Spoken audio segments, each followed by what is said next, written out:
રાજ્યપાલ આચાર્ય દેવવ્રતે પ્રવાસ ટૂંકાવ્યો। મંત્રીમંડળના વિસ્તરણની ચર્ચા વચ્ચે તેમણે પ્રવાસ ટૂંકાવાયો છે।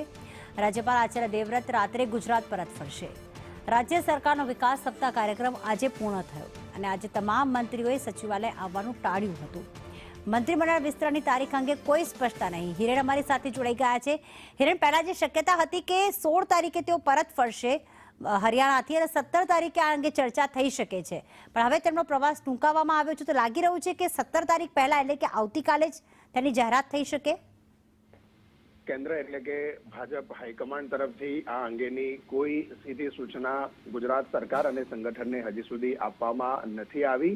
તારીખના સંદર્ભમાં એ તારીખ ગુજરાત સરકારના એટલે મુખ્યમંત્રી અને પ્રદેશ કાર્યાલય પર આપ્યા પછી એની કામગીરી શરૂ થશે, પરંતુ એના પ્રક્રિયાના ભાગરૂપે રાજ્યપાલ આચાર્ય દેવવ્રતને ગુજરાત પહોંચવા માટે એમનો સમય માંગવામાં આવ્યો છે અને એના પગલે એમણે પોતાના પૂર્વ નિર્ધારિત કાર્યક્રમો ટૂંકાવી અને આજે મોડી રાત્રે અથવા તો આવતીકાલે સવારે તેઓ ગુજરાત આવશે અને ત્યાર પછી આખી પ્રક્રિયા છે શરૂ થતી હોય છે। સામાન્ય રીતે મુખ્યમંત્રીએ રાજ્યપાલ પાસે જઈ અને આ અંગેનો સમય માગવો પડતો હોય છે, મંત્રીમંડળ વિસ્તરણ અંગેની માહિતી આપી અને એ પ્રક્રિયાના ભાગરૂપે તેઓ પ્રવાસ ટૂંકાવી પરત આવશે।